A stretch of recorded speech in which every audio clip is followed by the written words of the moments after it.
Star tower लूफेंग का सबसे बड़ा स्ट्रॉन्गेस्ट वेपन जो कि उसे हर एक खतरों से बचाती आई है। चाहे वो सोलर अटैक हो या फिर कोई भी मटेरियल अटैक, वो सबसे लूफेंग को प्रोटेक्ट करते आई हैं और वो एक सुप्रीम ट्रू ट्रेजर की कैटेगरी में आती है। लेकिन चलिए जानते हैं उसके असली पावर के बारे में, जो कि हम इसी वीडियो में बात करने वाले हैं। तो सबसे पहले स्टार टावर के डिस्क्रिप्शन के बारे में जान लेते हैं। तो स्टार टावर एक God king level ceiling type treasure है जिसे कि जियोसान के ने बनाया होता है, जो कोई और नहीं हमारे लूफेंग के टीचर माउंटेन सिटिंग गेस्ट का ही नाम होता है, जिसका साइज की बात करें तो 9 लाइट ईयर्स तक होती है। और खास बात तो यह है कि स्टार टावर की अपनी एक कॉन्शियसनेस भी है और इससे आप बात भी कर सकते हैं और इससे आप इंफॉर्मेशन भी निकलवा सकते हैं। अब इसकी रिक्वायरमेंट्स की बात करें तो हर किसी को स्टार टावर को पोजेस करना है, तो आखिर उसकी रिक्वायरमेंट्स क्या हो सकती है, तो इसके बारे में आप सभी लोगों को लगभग पता ही होगा। लेकिन जो लोग नए होंगे और जो नया देख रहे हैं, जो नेक्स्ट और नोवा सीरीज को नहीं देखे हैं, उन्हें मैं बता दूं कि असल में स्टार टावर को पोजेस करने के लिए आपके सोल को स्ट्रांग होना जरूरी है। आपकी विल पावर बहुत ज्यादा स्ट्रांग होनी चाहिए। अब जनरली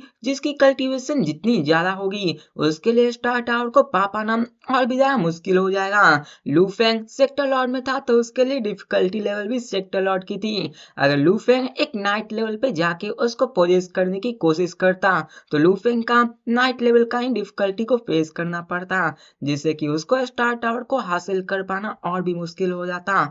अब देखा जाए तो कोई भी नॉर्मल बंदा इसको पोजेस नहीं करता है, सिर्फ वही लोग जो कि अर्थलेस से बिलोंग करते हैं वही इसको पोजेस कर सकते हैं, क्योंकि इसके मास्टर ने उसे इसी तरीके से बनाया होता है। अब जानते हैं स्टार टावर की एबिलिटीज की आखिर ये क्या क्या कर सकती हैं। तो आपने देखा ही होगा कि स्टार टावर बहुत ही पावरफुल है और ये जनरली लूफेंग को हर एक चीज से बचाती है। लेकिन आप लोग ये जानकर हैरान हो जाओगे कि असल में स्टार टावर को नहीं अटैक नहीं डिफेंस के लिए बनाया गया था, बल्कि वो एक सीलिंग टाइप ट्रेजर की कैटेगरी में आता है। हाँ, आपने सही सुना, उससे हम एनिमी को सील कर सकते हैं और अभी तक हमने नेक्स्ट इन नोवेल के सीरीज में ये नहीं देखा है, कभी भी लूफेंग को सील करते हुए नहीं देखा है।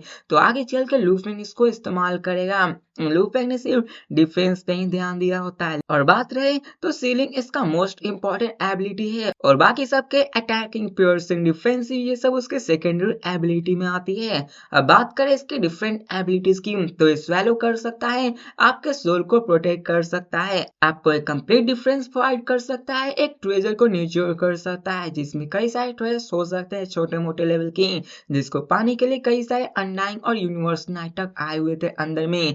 अब सील स्टार की टेमिंग कर सकते हैं, जैसे कि हम लोग बीस्ट को टेम करते हैं वैसे भी कॉम्बैट एबिलिटी भी होती है इसमें। इसमें यही सारी एबिलिटीज होती है। अब आप में से सभी को ये भी पता होगा कि लूफेंग को ये कैसे मिला और कहाँ मिला, तो मैं याद दिला दूं कि लूफेंग को ये आउटर रीजन्स में फाइट करते समय लूफेंग जब 7 बैटलफील्ड में गया था तो वहीं पे उसे लूफेंग को स्टार टावर मिला होता है। अब स्टार टावर के अंदर बहुत ही खतरनाक पैलेसेस मौजूद है, फॉरबिडन स्पेसेस है जहाँ पर नाइट भी नहीं बच सकते, हो सकता है कि यूनिवर्स नाइट वहां पर जाए तो ही मारे जाए। अब ये सब तो आप लोग जानते ही हो, लेकिन आपको क्या पता है कि स्टार टावर में फॉरबिडन गार्ड्स हैं? अगर याद दिलाऊं तो जब लूफेंग स्टार टावर में गया था तो लूफेंग पे भी फॉरबिडन गार्ड्स ने अटैक किया होता है और उन सब की अटैकिंग पावर बहुत ज्यादा होती है। नॉर्मल बंदे जो कि अनडाइंग के होंगे उन सबको सह भी नहीं पाएंगे, आराम से मार दिए जाएंगे। और वो फॉरबिडन गार्ड्स मेटल के बने होते हैं जो कि दूसरे फॉरेन ऑब्जेक्ट को अंदर आने से रोकते हैं। तो स्टार टावर्स के भी अलग अलग लेवल होते हैं, जैसे कि हमने सीरीज में जाना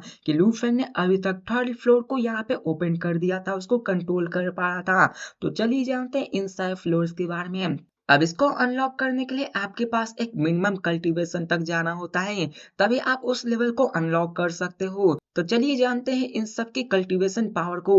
अब यहाँ पे फर्स्ट फ्लोर की इन कैबिन्स को कहते हैं स्टाइबिंग, जिसे कि लूफेंग ने यूनिवर्स नाइट बनने के बाद ही ओपन कर दिया होता है। और जब इसको यूज किया जाता है तो इसकी top level attack tyre 4 universe master level तक चली जाती है। इसको ट्रिगर करने के लिए आपके पास मिनिमम कल्टीवेशन यूनिवर्स नाइट की होनी चाहिए। सेकंड फ्लोर की इन कैबिन्स की बात करें तो उसे स्मैशिंग कहा जाता है। इसकी अटैक पावर एक टायर 5 यूनिवर्स मास्टर लेवल तक जा सकती है। इसे ओपन करने के लिए आपके पास मिनिमम यूनिवर्स ओवरलॉर्ड स्टेज तक की पावर होनी चाहिए। अब आती है थर्ड फ्लोर, जिसके इनकार्विंग्स को क्या कहते हैं ये तो हमें बताया नहीं गया है, लेकिन इसके टॉप लेवल अटैक इसके बारे में नहीं बताया गया है। और बात करें तो इसको ट्रिगर करने के लिए आपके पास यूनिवर्स ओवरलॉर्ड स्टेज तक की पावर होनी चाहिए। अब बात करें फोर्थ फ्लोर की इनकार्विंग्स को तो इसको हिट बोलते हैं। इसके टॉप टायर लेवल अटैक की बात करें तो ये टायर 7 ट्रू गॉड लेवल की जितनी होती है। इसको ट्रिगर करने के लिए आपके पास यूनिवर्स मास्टर स्टेज की पावर होनी चाहिए। बात करें फिर फ्लोर इनकार्विंग्स की तो इसको बोलते हैं सप्रेस, जिससे कि आप एनिमी को सप्रेस कर सकते हैं। इसकी टॉप लेवल अटैक की बात करें तो ये आता टायर 8 ट्रू गॉड लेवल में। इसको ट्रिगर करने के लिए आपके पास true god of voice space level होना चाहिए। अब जिसको भी लेवल ऑफ कल्टीवेशन के बारे में नहीं पता है तो जाके मेरी कल्टीवेशन वाली वीडियो को देख सकता है, मैंने उसमें अच्छे से एक्सप्लेन किया हुआ है। अब बात करें 6 फ्लोर की इंग्रेविंग्स की, जिसको क्या कहता है वो हमें पता नहीं बताया गया है। और इसके टॉप लेवल अटैक की बात करें तो टायर 9 ट्रू गॉड लेवल की होती है। इसको ट्रिगर करने के लिए आपके पास true god of world space level की होना जरूरी है। अब बात करें 7 फ्लोर इन कार्विंग्स को तो इसको कहते हैं रिवर ऑफ स्टार्स, और इसकी टॉप लेवल अटैक क्या है ये बताया नहीं गया होता है। अगर ट्रिगर की बात करें तो आपके पास मिनिमम कल्टीवेशन जो पावर होती है वो इटर्नल ट्रू गॉड लेवल की होती है। यहीं पे आप इसको अनलॉक कर सकते हो। बात करें 8 फ्लोर की इनकार्विंग्स को तो इसको क्या कहते हैं ये नहीं बताया गया। इसके टॉप लेवल अटैक के बारे में भी नहीं बताया गया है। इसके लेवल ऑफ ट्रिगर की बात करें तो आपको कम से कम प्राइमरी सॉवरिन स्टेज की जरूरत होगी। 9th फ्लोर की बात करें तो इसके बारे में क्या है इसके बारे में भी हमें नहीं बताया गया है।